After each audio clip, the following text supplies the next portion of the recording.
Welcome to Mahi রান্নাঘর 24। আজকে আমরা নিয়ে এসেছি মলাই মাছের চচ্চড়ি। এই যে দেখুন, অনেক লোভনীয় লাগতেছে না রেসিপিটা? এই যে দেখুন আমার তরকারির ফাইনাল লুকটা কত সুন্দর এসেছে। আসুন আমরা বিস্তারিত রেসিপিতে যাই। এই যে আজকে আমরা রেসিপিটা হলো মলাই মাছের চচ্চড়ি। এখানে আমি তাল বেগুন আর আলু কেটে নিয়েছি, লম্বা লম্বা করে কেটে ভালো মতন ধুয়ে নিয়েছি। এখানে আধা কিলো মলাই মাছ আছে। এটা মলাই মাছ কেটে ভালো মতন পরিষ্কার করে ধুয়ে নেওয়া হয়ে গেছে লবণ দিয়ে। এখানে ধনিয়া পাতা কুচি আছে, এই যে আমরা ধনিয়া পাতা ভালো মতন কেটে বেছে ধুয়ে নিয়েছি। আর এখানে টমেটো কুচি আর পেঁয়াজ কুচি। এই যে আজকে আমাদের রেসিপিটা সব উপকরণ এখানে আছে।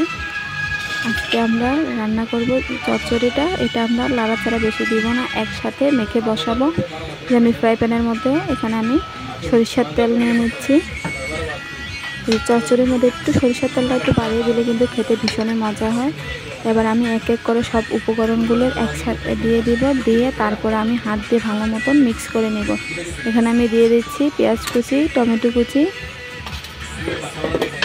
আমি এখানে দিয়ে দিচ্ছি। আবার আরও আমি সব কিছু দিয়ে এই যে আমি মশলাটা দিয়ে দিচ্ছি। এখানে আমি 1 চামচ মরিচের গুঁড়া দিয়েছি, আধা চামচের মতন হলুদের গুঁড়া দিয়েছি। আর এখানে এবার আমি জিরার গুঁড়া দিয়ে দিচ্ছি। জিরা ধনে মিক্স আছে, 1 চামচ দিয়ে দিয়েছি।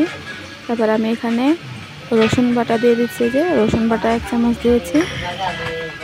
আর একটু পেঁয়াজ বাটা দিয়ে দিচ্ছি। এই যে আমার মশলা দেওয়া হয়ে গেছে। এবার আমি এখানে পরিমাণ মতন লবণ দিয়ে দিচ্ছি। এখানে আমি প্রায় 1 চামচের থেকে একটু কম লবণটা দিয়েছি। আর এখানে আমি আলুটা আর বেগুনটা দিয়ে দিয়েছি। এভাবে আলু বেগুন দিয়ে মলাই মাছের চচ্চড়িটা খেতে ভীষণই মজা হয়। আপনারা একবার ট্রাই করে প্লিজ দেখবেন। এবার আমি সবগুলো ভালো মতন হাত দিয়ে মিক্স করে নেব। মাছটা আমি একটু পরে দেব। আমি এখানে ভালো মতন মশলাটার সাথে মেখে নিচ্ছি। এই যে মশলাটার সাথে বেগুন আলুটা একদম ভালো মতন আমি হাত দিয়ে কষতে মেখে নিচ্ছি।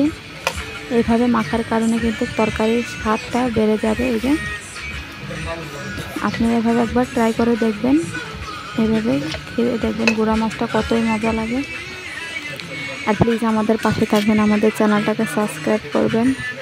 এই যে এবার আমি উপর থেকে মাছগুলো সব ঢেলে দিচ্ছি।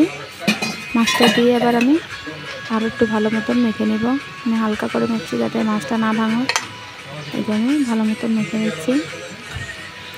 আমি ধনিয়া পাতাটা এখন দিব না, ধনিয়া পাতাটা একদম লাস্টে দিব। এই যে আমি ভালো মতন মেখে নিচ্ছি। এই যে আমার মাখানো হয়ে গেছে। এটা যতই মাখে ততই মজা হয়। এই যে আমি একদম ভালো মতন মেখে রেখে দিয়েছি। এবার আমি ডাইরেক্ট এটা আমি চুলাত বসিয়ে দিচ্ছি। এই যে ঢাকনাটা দিয়ে আমি একবারে চুলাত বসিয়ে দিচ্ছি। চুলার তাপটা মিডিয়াম থাকবে, চুলার তাপটা বেশি বাড়ালে কিন্তু পুড়ে যাবে। এই যে আমি চুলার তাপটা একটু কমিয়ে রেখেছি। এই যে দেখুন প্রায় আমি 10 মিনিট পরে দেখে দিচ্ছি যে হালকা একটু, এই যে দেখুন ফুটতে আছে। এই যে দেখুন ব্লগে এসে আমি আর একটু কিছুক্ষণ রান্না করে নেব। আমি কিন্তু এটা নাড়াচাড়া করবো না, এটা এভাবে রান্না হবে। নাড়াচাড়া করলে কিন্তু মাছগুলো ভেঙে যাবে। প্রায় আমি 20 মিনিটের মতন এভাবে রান্না করে নিয়েছি। রান্না হয়ে গেছে। এবার আমি ধনিয়া পাতাটা দিয়ে আমি এখানে উপর দিয়ে ধনিয়া পাতাটা দিয়ে দিচ্ছি। দিয়ে এবার আমি হালকা করে একটু ধনিয়া পাতার সাথে একটু নাড়াচাড়া করে নিচ্ছি। আমি কিন্তু এতক্ষণ একটু নাড়াচাড়া করে নেই। আমি এখন ধনিয়া পাতাটা দিয়ে হালকা করে একটু নাড়াচাড়া করে নিয়েছি। যে এই যে